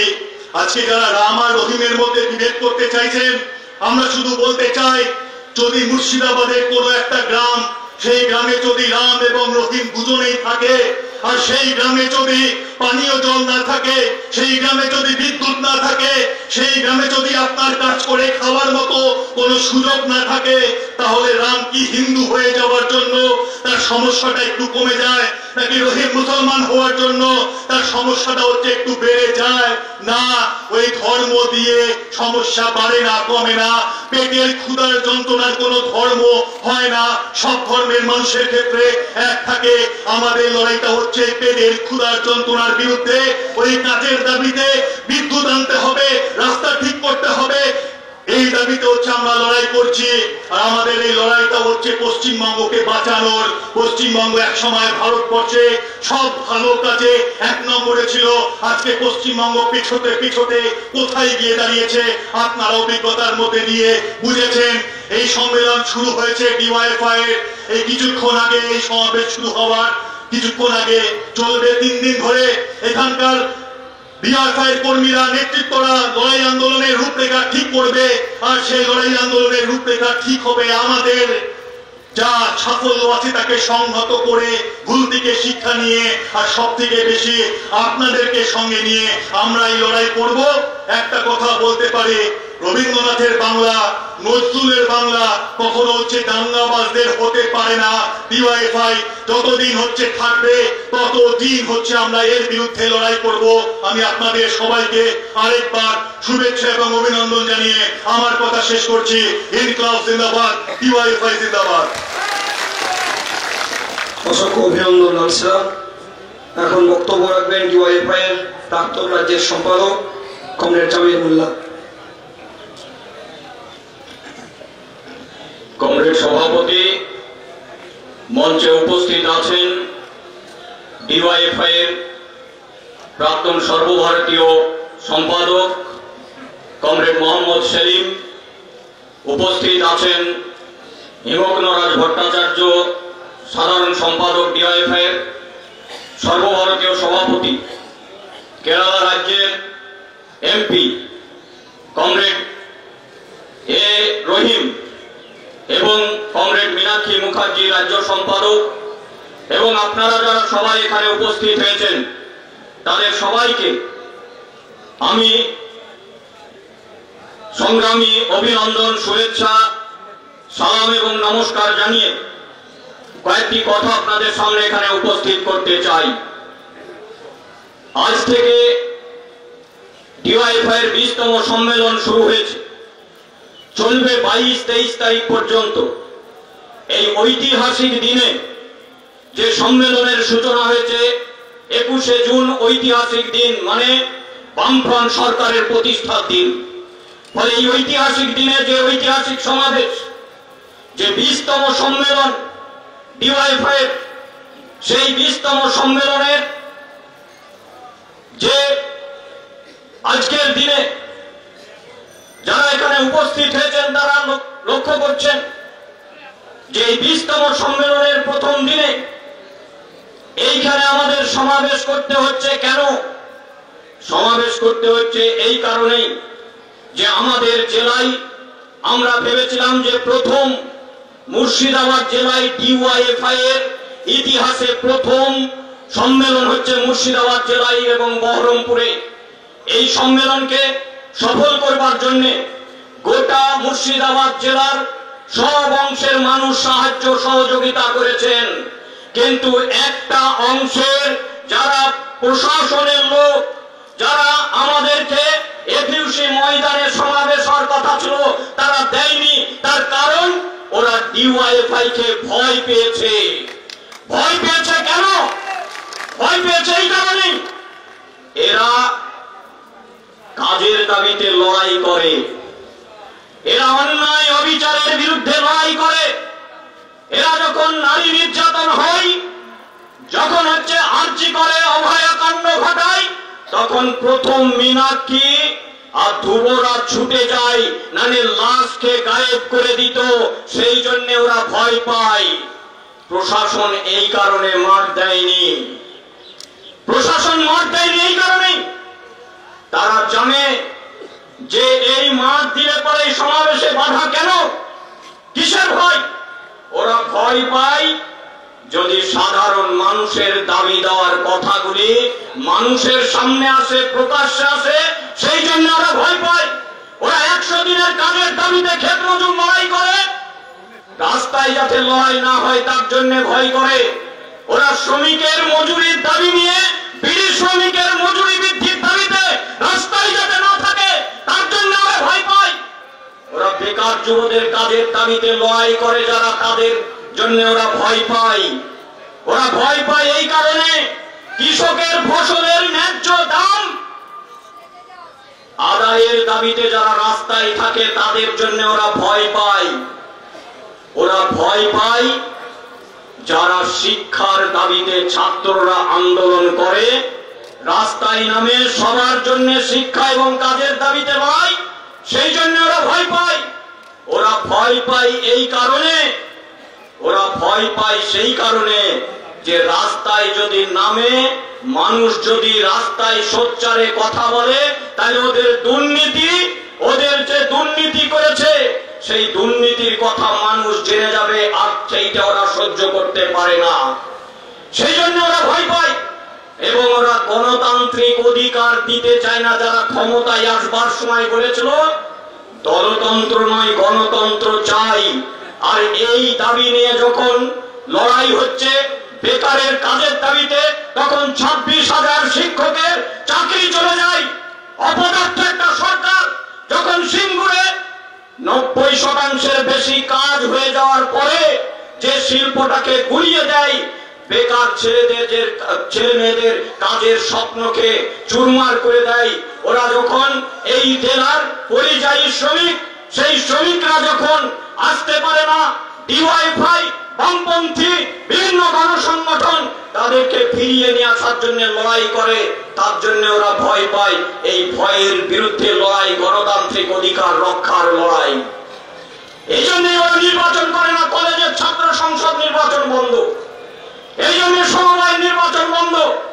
আর যখনই নির্বাচন করেছে, এই যে সমবায় নির্বাচন দৌলতাবাদের মহারাজপুরে তৃণমূলের গুন্ডা বাহিনী তারা গিয়ে আক্রমণ করবার চেষ্টা হয়েছে। বহরমপুর ব্লকের সভাপতি সমস্ত গুন্ডা লেলিয়ে দিয়ে তারা গেছে, কিন্তু পারেনি। বাম গণতান্ত্রিক শক্তি একসাথে হয়ে লড়াই করেছে। 43টা আসনের মধ্যে 39টা জিতিয়ে দেখিয়ে দিয়েছে যে মানুষ যদি ঐক্যবদ্ধ হয় তাহলে ওরা টিকবে না। এই লড়াই ওদের ভয়। আর সেই কারণে যাতে মানুষ ঐক্যবদ্ধ হতে না পারে, সেই জন্যই তো সাম্প্রদায়িক দাঙ্গা তৈরি করো, সেই জন্যই মেরুকরণের রাজনীতি, সেই জন্যই বিভেদের রাজনীতি, সেই জন্যই জঙ্গিপুর, শামশেরগঞ্জের কিংবা বেলডাঙ্গার দাঙ্গা। আর সেই জন্য মানুষ যাতে লড়াই করতে না পারে, ওই জন্য হিন্দু আর মুসলমানের মধ্যে ভাগ করে দাও, হিন্দু আর মুসলিম, হিন্দু আর মুসলিম, এইটা হচ্ছে ওদের রাজনীতি। এই জেলা পরিযায়ী শ্রমিকের জেলা হিসাবে শুধু চিহ্নিত নয়, এই জেলা পরিযায়ী শ্রমিকের জেলা হিসাবে শুধু চিহ্নিত নয়, এবারে নিট পরীক্ষায় মুর্শিদাবাদ জেলার হাইয়েস্ট 253 জন ডাক্তারি পড়ার সুযোগ পেয়েছে, কিন্তু তৃণমূল দেখে দিতে চায় এটা পরিযায়ী শ্রমিকদের জেলা। আর সেই পরিযায়ী শ্রমিকরা নাকি দাঙ্গা বাঁধায়, এইটা বলার সাথে সাথে শুভেন্দু অধিকারী লুফে নেয় যে পরিযায়ী শ্রমিকদের দেখে নেব। আজকে এই মুর্শিদাবাদ জেলায় অশান্ত করছে কারা? মুর্শিদাবাদ জেলা দাঙ্গার ইতিহাসে সামনের সারিতে নয়, বরঞ্চ সাম্প্রদায়িক সম্প্রীতির জেলা হিসাবে চিহ্নিত। সেই জন্য ওরা যাতে আন্দোলন না করতে পারে, এখানে বামপন্থী এবং গণতান্ত্রিক শক্তি, তাদের ভালো শক্তি আছে। ওই জন্য গত লোকসভা নির্বাচনে মুর্শিদাবাদ লোকসভা কেন্দ্রে মোহাম্মদ সেলিমকে এবং বহরমপুর কেন্দ্রে অধীর চৌধুরীকে হারাতে হবে, এটাই হচ্ছে ওদের উদ্দেশ্য ছিল, এইটাই। আর সেই জন্যই ভরতপুরের বিধায়ক নাম নিতে লজ্জা হয়, বলে আমরা 70% মুসলমান, হিন্দুদেরকে ভাগীরথীর জলে ভাসিয়ে দেব। আর আরেকজন বেলডাঙ্গায় বসে আছেন এক মহারাজ, সে হচ্ছে যে হিন্দু মৌলবাদী শক্তিকে উস্কে দেয়। এই কথা যা বলেছিল অন্য কোন রাজনৈতিক দলের নেতার যদি কথা বলে, ফেসবুকে একটা লেখে, তাহলে তাদের কাছে পুলিশ ছুটে যায়। আর নির্লজ্জ পুলিশ প্রশাসন হুমায়ুনকে গ্রেফতার করতে পারে না, এটাই হচ্ছে ফারাক। তাই আজকে মুর্শিদাবাদ জেলায় যারা সাম্প্রদায়িক দাঙ্গা বাঁধাতে চায়, আমরা লড়াই করেছি, আমরা দেখেছি এখানে হরগোবিন্দ দাস, চন্দন দাস, বামপন্থী কর্মী, তারা শহীদের মৃত্যুবরণ করেছে। কিন্তু তৃণমূল আর বিজেপি ওরা যে দাঙ্গা লাগিয়েছে এটা পরিষ্কার হয়ে গেছে। শাসক দলের নেতারা এই দাঙ্গার জন্য চেষ্টা করেছে, ওয়াকফ নিয়ে আন্দোলন করেছে। আর ওয়াকফ নিয়ে আন্দোলন করতে আমাদের রাজ্যের মাননীয় মুখ্যমন্ত্রী মমতা ব্যানার্জি বাধা দেওয়ার জন্য বলেছে যে এখানে কোনো ওয়াকফ নিয়ে আন্দোলন হবে না। আর বিজেপি যে সর্বনাশা ওয়াকফ বিল নিয়ে এসছে, সংশোধনী বিল, তার বিরুদ্ধে আন্দোলন করতে পারবে না। তাহলে 100 দিনের টাকা বন্ধ হলে কেন মমতা ব্যানার্জি তৃণমূল আন্দোলন করে এই বাংলায়? কেন আন্দোলন করে? ওটা তো দিল্লির সরকার করছে। আসলে টাকা ওখানে রোজগার করা যাবে, সেই জন্যই আন্দোলন করে। 100 দিনের কাজ বন্ধ হয়ে গেছিল, সেই জন্য ওরা আন্দোলন করবে। দিল্লির সরকার করেছে, তাহলে কেন রাজ্য হবে? তাহলে ওয়াকফ নিয়ে আন্দোলন করা যাবে না। আজকে ওবিসি আমাদের মুর্শিদাবাদ কেন্দ্রের সাংসদ, এই ওবিসি সংক্রান্ত যারা সামাজিক থেকে আর্থিক দিক থেকে পিছিয়ে পড়া, সেই অংশের মানুষকে কিভাবে রঙ্গনাথ মিশ্র কমিশনের মধ্যে দিয়ে যেভাবে তাদেরকে সামনের সারিতে নিয়ে আসা হয়েছিল, যে তারা যাতে শিক্ষা এবং চাকরির ক্ষেত্রে কিছুটা সুযোগ পায়। আমাদের সাংসদ ছিলেন মুর্শিদাবাদ কেন্দ্রের, এই ওবিসি সংরক্ষণের ক্ষেত্রে ইতিহাসে নাম লেখা থাকবে, যার নামটা স্বর্ণাক্ষরে করে তিনি হচ্ছেন সৈয়দ মাসুদ আল হোসেন। অনেক খেটে খুঁটে কমিশন তৈরি করে তিনি ওবিসিদের জন্য সংরক্ষণ করেছিলেন, ব্যবস্থা করেছিলেন সংরক্ষণের। সামাজিক আর্থিক দিক থেকে পিছিয়ে পড়া সেই অংশকে সামনের সারিতে তুলে এনে এইটা করেছিলেন বলেই 17% চাকরিতে সংরক্ষণের ব্যবস্থা হয়েছিল। ক্যাটাগরি এ অধিক অনগ্রসর আর ক্যাটাগরি বি মানে অনগ্রসর, এইটাকে যুক্ত করে 10% এবং 7% চাকরিতে সংরক্ষণের ব্যবস্থা করেছিলেন। মমতা ব্যানার্জি ক্ষমতায় আসার পর মুড়ি মুড়কির মতো কমিশন না করে ভোটের জন্য সবাইকে ওবিসি সার্টিফিকেট দিয়ে দিল। দেখলেন না তৃণমূলের নেতারা সব ভোটে দাঁড়িয়েছে, ওবিসি নয়, বাতিল হচ্ছে কোর্টে গিয়ে জাল সার্টিফিকেট দিয়ে। ওরা ওবিসি সার্টিফিকেট করে, এসসি সার্টিফিকেট করে তারা ভোটে দাঁড়িয়েছে, আজকে বাতিল হচ্ছে। ফলে এই অবস্থার মধ্যে দিয়ে যারা বলেছিল সংখ্যালঘুদের এত উন্নয়ন করে দেবে, সংখ্যালঘুদের উন্নয়ন তো দূরের কথা, এই মুর্শিদাবাদ জেলায় সংখ্যালঘুদের সর্বনাশ করেছে তৃণমূল কংগ্রেস মমতা ব্যানার্জির সরকার। তাদের বিরুদ্ধে ঐক্যবদ্ধভাবে লড়াই করতে হবে। আর ওয়াকফ বিলের বিরুদ্ধে যখন ভোট হলো, এই তৃণমূলের 4 জন ভোট দেয়নি। প্রশ্ন করুন তাদেরকে, প্রশ্ন করুন তাদেরকে কেন তাদের 4 জন সাংসদ ওয়াকফ সংশোধনীর বিরুদ্ধে ভোট দেয়নি। প্রশ্ন করুন তাদেরকে ওয়াকফের সম্পত্তি তৃণমূলের নেতারা কেন দখল করে বসে আছে। প্রশ্ন করুন তৃণমূলকে 6% সংখ্যালঘু মানুষ বাস করে তামিলনাড়ু রাজ্যে, আর সেই রাজ্যের সরকার সিদ্ধান্ত করে দিল্লিতে সুপ্রিম কোর্টে, যেখানে হচ্ছে রাজ্য সরকার সিদ্ধান্ত করে সেখানে সুপ্রিম কোর্টে কেস করে, আর আমাদের রাজ্যের 27% মুসলিম বাস করে। মমতা ব্যানার্জির সরকারের ক্ষমতা হয়নি যে সর্বদলীয় সিদ্ধান্ত গ্রহণ করে। সর্বদলীয় কি? তৃণমূল আর বিজেপি একটাই তো দল, তাদের ক্ষমতা হয়নি যে তারা সিদ্ধান্ত করে সুপ্রিম কোর্টের কেসে যাবে। বাপের বেটা আমাদের পার্টির পলিটব্যুরো সদস্য রাজ্যের সম্পাদক মোহাম্মদ সেলিম সুপ্রিম কোর্টে কেস করেছে। এটার নামই হচ্ছে বামপন্থী, এটাই হচ্ছে সিপিআইএম। আর তৃণমূল ওরা বলছে ওয়াকফ নিয়ে আন্দোলন করা যাবে না, ওরা খোলা জলে মাছ ধরতে চাইছে। আর এলোমেলো করে লুটে পুটে খায়, আর তার জন্য বিভাজন করতে চায়, হিন্দু আর মুসলমানের মধ্যে বিভেদ তৈরি করতে চায়। এই বিভেদের রাজনীতির বিরুদ্ধে আমরা ঐক্যবদ্ধ লড়াই করতে চাই। আজকে গোটা ভারতবর্ষ জুড়ে, গোটা দেশ জুড়ে কোন হিন্দু মানুষ, যারা ধর্মপ্রাণ মানুষ, তারা একবারের জন্য বলে না যে আমরা মন্দিরে পুজো করতে পারছি না, তার জন্য আমাদের একটা মন্দির বানিয়ে দাও। কোন ধর্মপ্রাণ মুসলিম বলেন না যে আমরা নামাজ পড়তে পারছি না, তার জন্য একটা মসজিদ বানিয়ে দাও। কিন্তু কেউ কম নয়, দিল্লিতে মোদি রাম মন্দির তৈরি করছে, তো দিদি মনি বলছেন হাম কিসি সে কম নেই। উনি যদি রাম মন্দির তৈরি করতে পারেন, তাহলে আমি দীঘায় জগন্নাথের মন্দির তৈরি করব। আমাদের 250 কোটি টাকা খরচে আপনার আমার টাকা, সেই টাকা কে অধিকার দিয়েছে একটা ধর্মের মন্দির তৈরি করতে? তাহলে হিন্দুরা চাইছে না মন্দির হোক, মুসলিমরা চাইছে না মসজিদ হোক, কিন্তু হিন্দু মুসলিম সবাই চাইছে যে আমাদের ছেলে মেয়েদের কাজের জন্য একটা কারখানা হোক। কিন্তু দিদিও বানায় না, মোদিও বানায় না, তার বিরুদ্ধে আমাদের লড়াই করতে হবে। আর গোটা মুর্শিদাবাদ জেলায় ভাঙল কবলিত ধুলিয়ানের, শামশেরগঞ্জের, ফরাক্কায় যে লড়াই, যে ওখানে ব্যারেজের যেখানে শিল্পের দাবিতে লড়াই চলছে, আমাদের গোটা মুর্শিদাবাদ জেলা বর্ডার এলাকা, সেই বর্ডার এলাকার তার জন্য চাষিদের সমস্যা। আমাদের গোটা মুর্শিদাবাদ জেলায় রাঢ় আর বাগড়ি, এখানে হচ্ছে কৃষকের ফসলের দামের সমস্যা, পাটের দাম নাই। এই সমস্যার নিরূপণ করবার জন্য রাস্তায় থাকতে হবে, লড়াই করতে হবে, সবাই ঐক্যবদ্ধ হবে, লড়াই করতে হবে।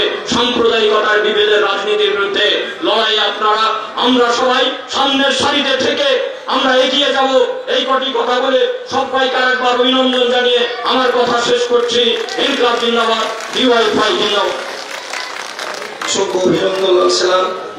এখন বক্তব্য রাখবেন ডিওয়াইএফআই রাজ্যের সম্পাদক কমরেড মীনাক্ষী মুখার্জি।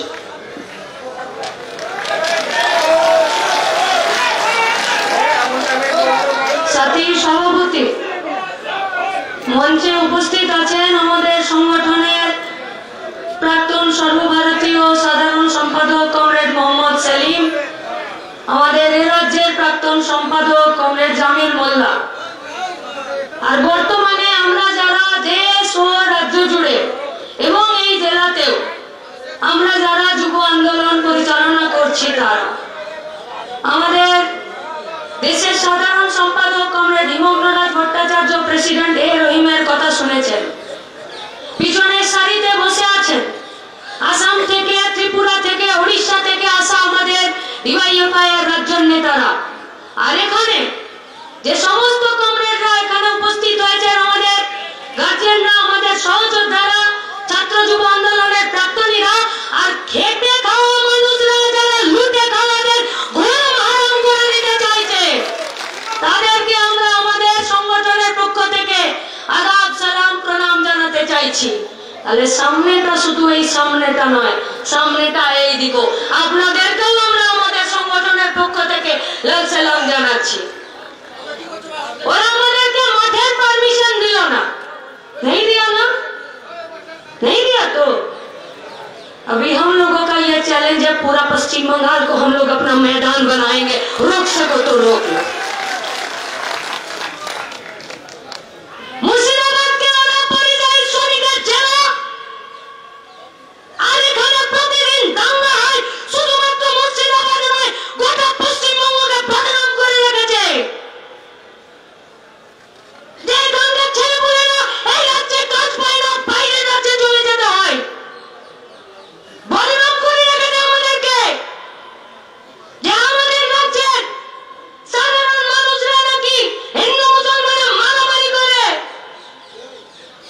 আজ আমাদের সমাবেশ, আজ আমাদের এই লড়াকু মানুষদের সমাবেশ, আজ আমাদের এই খেটে খাওয়া মেহনতি মানুষের সমাবেশ, আর তার মেজাজ প্রমাণ করছে দাঙ্গা শেষ কথা বলে না, ধর্ম শেষ কথা বলে না, শ্মশান কবরস্থান শেষ কথা বলে না, পেটের খিদে আর হাতের কাজ শেষ কথা বলে।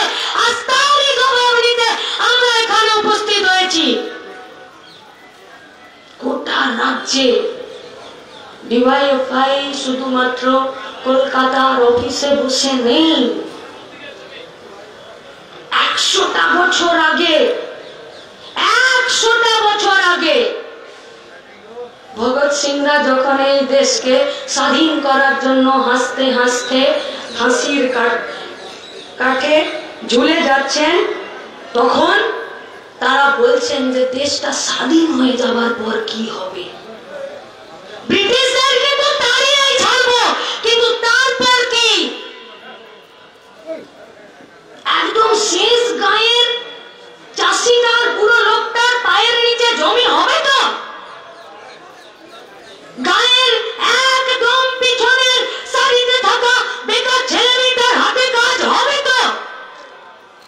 আমরা সবাই নিজের দাবিতে কথা বলতে পারবো তো?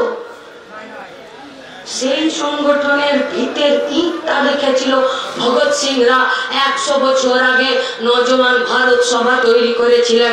আজকে আমরা তারই শতবর্ষ মঞ্চে ফিরে শপথ নিচ্ছি, এই রাজ্যের একদম শেষ গায়ের লোকটার পায়ের নিচের জমি ফিরে শক্ত করবো আমরা।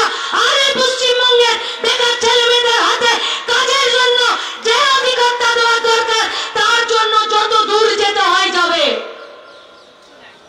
শুধুমাত্র কলকাতার অফিসে যুব সংগঠনের নেতা নেই, ঝাড়গ্রামে শালকু সোরেনের শরীরটাকে যখন পোকায় খাচ্ছিল, মাওবাদীরা খুন করে দিয়েছে, যখন আমাদের কমরেডদেরকে বছরের পর বছর জেলে রেখেছে, তারা সেখান থেকে বেরিয়ে এসেও এখন ঝান্ডাটা কাঁধে নিয়ে মাটি কামড়ে লড়াই করছে। চান দিয়ে দেখে আসুন, ওই দার্জিলিংয়ের পাহাড় থেকে একদম শিলিগুড়ি শহর পর্যন্ত আছে ডিওয়াইএফআই। কলকাতার বুকে দাঁড়িয়ে প্রত্যেকটা দিন সাধারণ মানুষের খেটে খাওয়া মেহনতি মানুষের কাজের দাবিতে লড়াই করছে ডিওয়াইএফআই। ডিওয়াইএফআই কে দেখতে গেলে হাওড়া স্টেশনের বাইরে চলে যেতে হবে, পিঠে কাঁধে ব্যাগ আছে, কিন্তু কাজের দাবিতে লড়ছে ডিওয়াইএফআই। ডিওয়াইএফআই কে দেখতে গেলে জয়নগর, কুলতলি, গোসাবা, বাসন্তীতে চলে যেতে হবে। ডিওয়াইএফআই কে দেখতে গেলে সন্দেশখালীতে চলে যেতে হবে। ডিওয়াইএফআই কে দেখতে গেলে হাওড়া, হুগলি, বীরভূম, বর্ধমান, এই গোটা রাজ্যের 22খানা জেলার প্রত্যেকটা বুথে, প্রত্যেকটা গাঁয়ে, প্রত্যেকটা শহরে চলে যেতে হবে। আর সেখান থেকে মাথা তুলে তারা নিজেদের অধিকার, নিজেদের স্লোগানে কথা বলছে যে চাই আমাদের স্থায়ী কাজ, চাই স্থায়ী কাজ, পার্মানেন্ট কাজ চাই, যে কাজের আজ আছে, যে কাজের কাল আছে, যে কাজের আজ আছে, যে কাজের ভবিষ্যৎ আছে, যে কাজের বেতন আছে, যে কাজের সামাজিক সুরক্ষা আছে, যে কাজের ভবিষ্যৎ আছে। কতর তো নিংড়ে নিচ্ছ, কতর তো নিংড়ে নিচ্ছ। 12 ঘন্টা 14 ঘন্টা 16 ঘন্টা 18 ঘন্টা কাজ করাচ্ছ, সংসার চালানোর জন্য পয়সা দিচ্ছ, পাচ্ছ না তো, দিচ্ছ না তো, তাহলে শুধু চিন্তা করলে বেকারদের শরীরটাকে পিষে মগজটাকে পিষে যতটুকু রস বের করে নিচ্ছ। अरे पश्चिम बंगाल में था लाल झंडे का सरकार, किसी माई का लाल का हिम्मत नहीं था कि हम लोगों को 8 घंटा बेसी काज करिए दी। अरे गोटा ভারতবর্ষে বামপন্থীরা দুর্বল হলে আজকে 8 ঘন্টার কাজকে 12 ঘন্টা 16 ঘন্টায় নিয়ে যাচ্ছে। আজ বামফ্রন্ট সরকারের প্রতিষ্ঠার দিন। কি ছিল বামফ্রন্ট সরকার? বলেছেন আমাদের যারা আমার আগে বলেছেন, বললেন আমাদের সর্বভারতীয় সাধারণ সম্পাদক কমরেড মোহাম্মদ সেলিম শিল্প বুক হয়ে নিয়ে যাব প্রত্যেকটা বুথে এই পশ্চিমবঙ্গের 22টা রাজ্যের 80,000-এর বেশি বুথে সেই কথাকে প্রতিষ্ঠিত করার জন্য জান কবুল লড়াই করব। মহিদুল্লাহ শিখিয়ে গেছে বুক পেতে মার খেতে হয়, পেট লাগিয়ে পালাতে নেই। সেই সংগঠনের আমাদের কর্মীরা উপস্থিত হয়েছে, আমরা তারই কাজকে এগিয়ে নিয়ে যাওয়ার জন্য করছি। কি ছিল বামফ্রন্টের সরকার? কি চেয়েছিল? এই 21শে জুন প্রতিষ্ঠা দিবসে আমরা কি মনে করাতে চাইছি? ওগো বড় লোকের ঘরে চা খেতে যেত গরিব লোকরা, কাপটাকে জল গুলিয়ে আনাচে তুলে রাখতো, পায়ের চটিটা ঘরের বাইরে খুলে রাখতো, বসার জন্য চেয়ার মোড়া দিত না। বামফ্রন্ট সরকার সেই লোকটাকে বলল এবারে পঞ্চায়েতের ভোটে তুমি দাঁড়াবে, হবে তুমি প্রধান। যে বাবুর বাড়িতে চায়ের কাপটা খেয়ে কাপটাকে জল বুলিয়ে ধুয়ে আড়াচে তুলে দিতে, সেই লোকটাই এবারে ক্যারেক্টার সার্টিফিকেট দেবে। আর ওদেরকে এসে আমাদের দরজায় এসে দাঁড়াতে হবে না। এটা কারো প্রতি প্রতিশোধ নয়।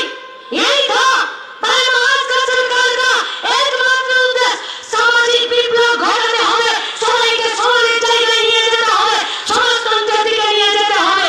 তার জন্যই তো কারা উন্নয়ন করবে এই পশ্চিমবঙ্গের মাটি, কারা উন্নয়ন করবে পশ্চিমবঙ্গ রাজ্যটা, তারাই উন্নয়ন করবে। যে ছেলেটা যে মেয়েটা নিজের কোতর খাটাচ্ছে, যে মেধা খাটাচ্ছে, কেন তার 18 বছর বয়সে ভোটাধিকার থাকবে না? করেছিল তো বামপন্থীরা। কি করেছিল বামপন্থীরা? বড় লোকদের কুत्ता बिल्लियों के नाम पर जो जमीन था उसका हलक में हाथ डालकर वो जमीन छीनकर गरीबों के बीच में बांट दिया था। वही था महाराज का सरकार, वही था हम लोगों का राजनीति। কি ছিল আমাদের রাজনীতি?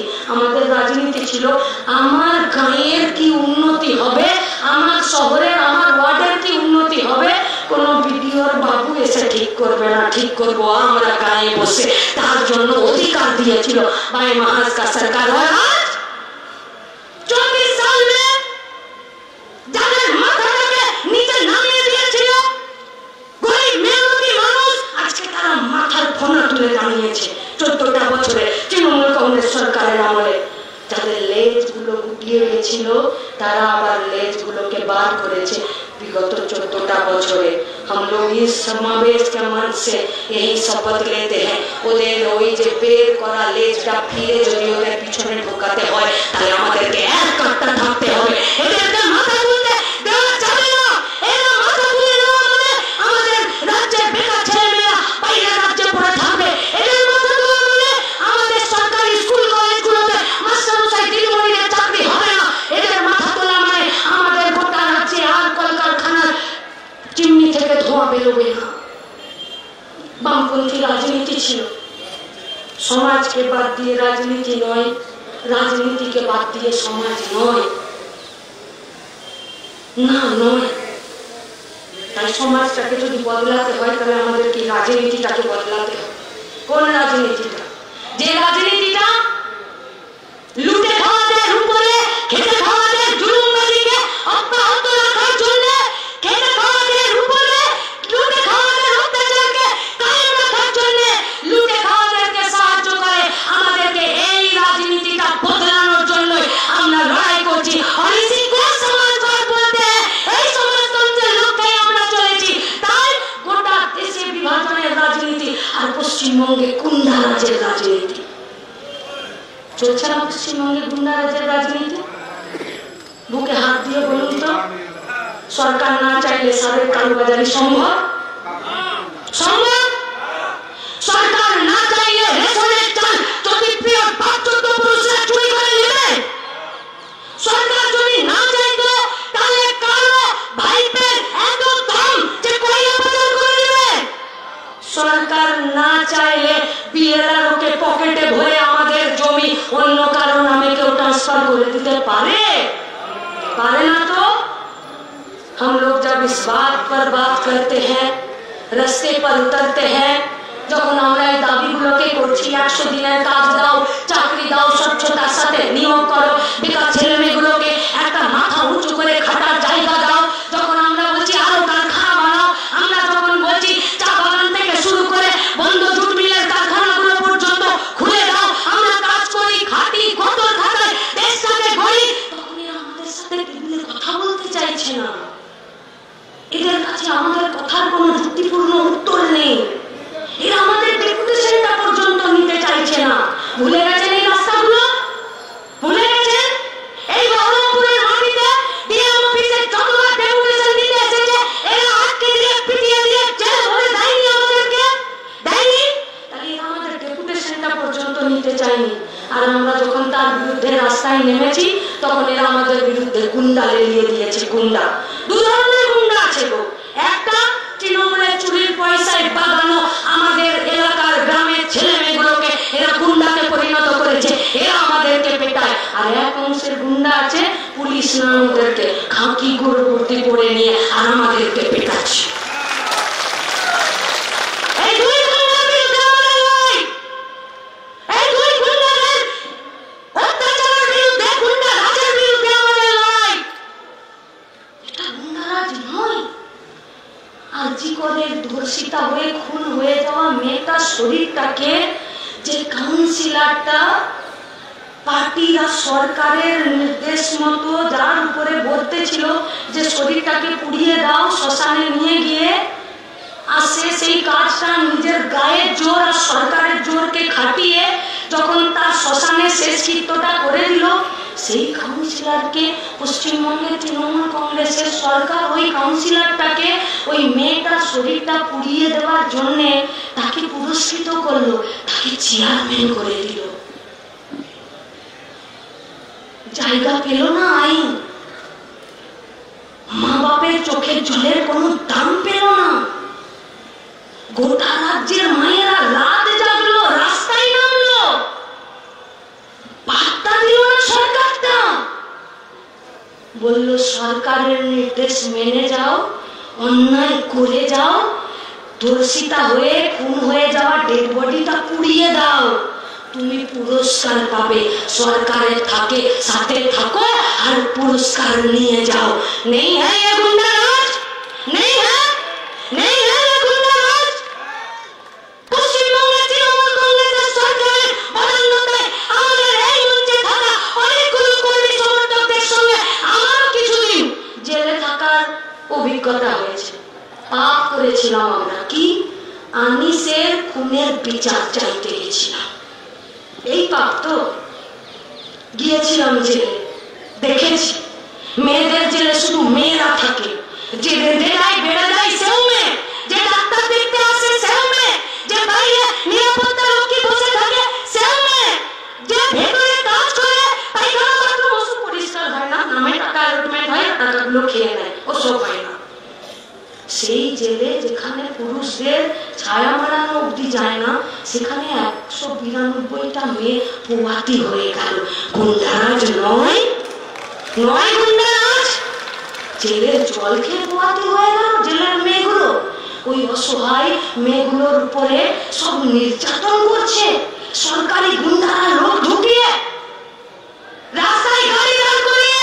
কোন পুলিশ রুলে আছে এরা গাড়ি দাঁড় করিয়ে পয়সা আদায় করবে? বলুন, কোন আছে? টোটো চালক, অটো চালক, রিক্সা চালক, পিকআপ ভ্যান, গাড়ি, বাস, বাইক চালক কাউকে বাদ দিচ্ছে না। আর সিভিক গুলো তো মনে করছে আমি আইএস আইপিএস এর বেটা, আমাকে আর দেখবো।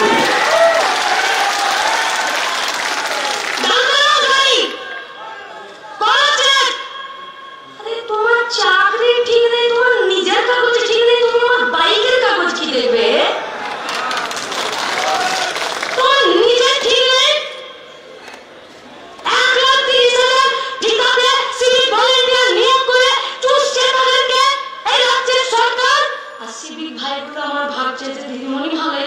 পাতা খাওয়াচ্ছে, গায়ে গতর একটু বেড়ে যাবে। মালিক ছাগলকে যতই কাঁঠাল পাতা খাওয়া, একটু চিকন চাকন হলে কখনো আনিসে বলি পাঠা করে দেবে, তো বাজি করে বলি পাঠা করে দেবে। খুব সাবধান। কাজের দাবিতে যদি লড়তে হয় তাহলে ডিওয়াইএফআই দাঁড়িয়েছে স্থায়ী কাজ, নিশ্চিত ভবিষ্যৎ আর কাজের নিরাপত্তা আর সুরক্ষার জন্য আমাদেরকে এই গুন্ডারাজ খতম করতে হবে। এই গুন্ডারাজ পশ্চিমবঙ্গে চলতে পারে না। রেশনের অফিস, বিএলওর অফিস, এই সব জায়গায় গুন্ডারাজ চলছে। আমরা কি চাইছি? আমরা চাইছি সরকারি শিক্ষা ব্যবস্থাটা মাথা তুলে দাঁড়াক, যাতে বেসরকারি স্কুলের লুট থেকে গরিব বাড়ির মা বাপগুলো বেঁচে যায়। আমরা কি চাইছি? আমরা চাইছি সরকারি স্বাস্থ্য ব্যবস্থাটা বাঁচুক, মাথা তুলে দাঁড়াক। আমাদের সরকারি হসপিটাল, আমাদের সরকারি হেলথ সেন্টারগুলো দাঁড়াক, যাতে বড় লোকদের ডাকাত নার্সিং হোমগুলো স্বাস্থ্য সাথী কার্ডের নামে আমাদেরই টাকা আমাদের থেকে চুষে যাতে না নিয়ে নেয়। কি চাইছি আমরা?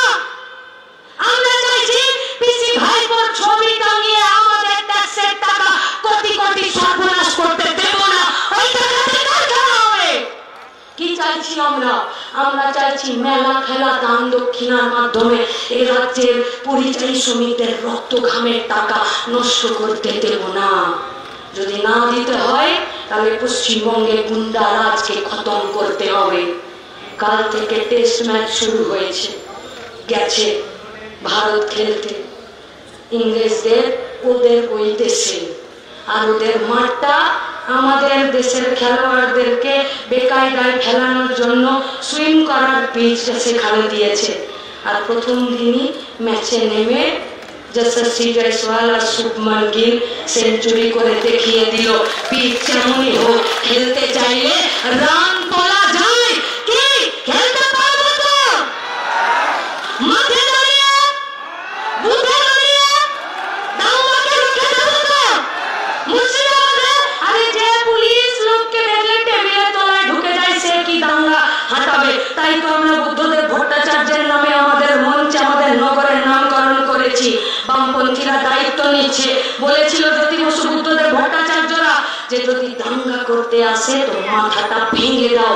বলেন মমতা ব্যানার্জির মতন যে দাঙ্গা করতে এলে টেবিলের তলায় ঢুকে যাও। 4.5 ঘন্টা যায়নি আপনারা, তাই বাপেটাকে কুপিয়ে খুন করে কোটা গাঁ পুড়িয়ে দিয়েছিল। তাহলে এরা গুন্ডাগিরি করছে কি করছে না? হ্যাঁ কি না? পশ্চিমবঙ্গে গুন্ডারাজ চলতে পারে? চলবে না তো? তাহলে গুন্ডারাজ খতম করতে হবে।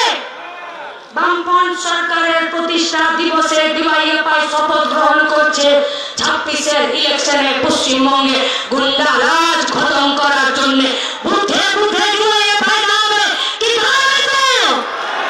কোথাও কিছু হেরবো না তো?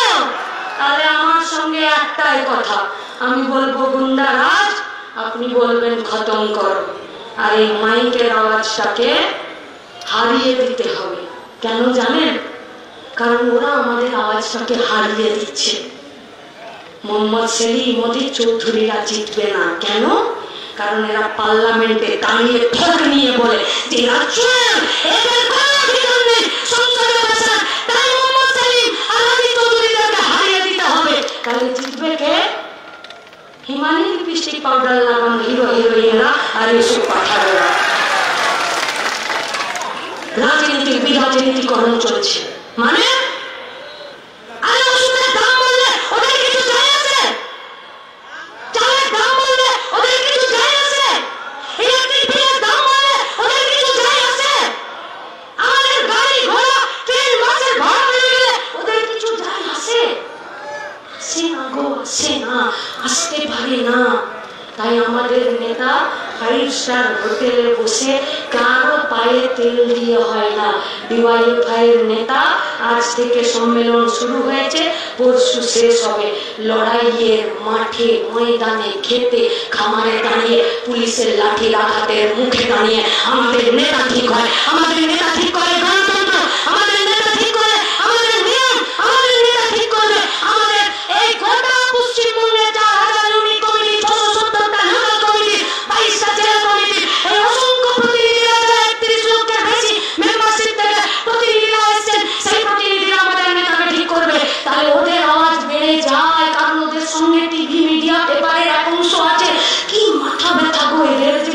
ডিওয়াইএফআই এর নেতা কে হবে? কি এদের মাথা ব্যথা? আরে ডিওয়াইএফআই এর নেতাকে দেখতে চাইলে না ট্রাফিকে দাঁড়াবে কোনোদিন, ডিওয়াইএফআই এর একটা নেতা দাঁড়াবে তো ট্রাফিকের ঘুষখোর পুলিশটা লুকিয়ে যাবে গাছের পিছনে, ওইখানে থাকে ডিওয়াইএফআই এর নেতা। ডিওয়াইএফআই এর নেতাকে খুঁজতে গেলে চলে যাও সরকারি হসপিটালে, ডাক্তার মাথার সঙ্গে ডিওয়াইএফআই এর নেতা তেল চিটে জামার সঙ্গে পড়ে থাকবে। আর যারা দালাল রাজনীতি করে ও সরকারি হসপিটালে ব্লাডের দালালি করবে তারা ডিওয়াইএফআই ছেলেকে ডেকে টেবিলের তলে ঢুকে যায়, সেখানে আছে ডিওয়াইএফআই নেতা। ডিওয়াইএফআই নেতা খুঁজতে তোমাদেরকে টিভিতে যেতে হবে না মিডিয়ার জন্য, তাই এদের আওয়াজকে দাবাতে হবে। কি পারবেন তো দাবাতে? এই মাইকের আওয়াজকে দাবিয়ে আজকে ছাড়িয়ে যাবো তো? তাহলে আমি বলবো গুন্ডারাজ, আপনি বলবেন খতম করো গুন্ডারাজ, পশ্চিমবঙ্গের গুন্ডারাজ, পশ্চিমবঙ্গের গুন্ডারাজ। এখন বক্তব্য রাখবেন ডিওয়াইএফআই এর প্রাক্তন সর্বভারতীয় সাধারণ সম্পাদক কমরেড মোহাম্মদ সেলিম।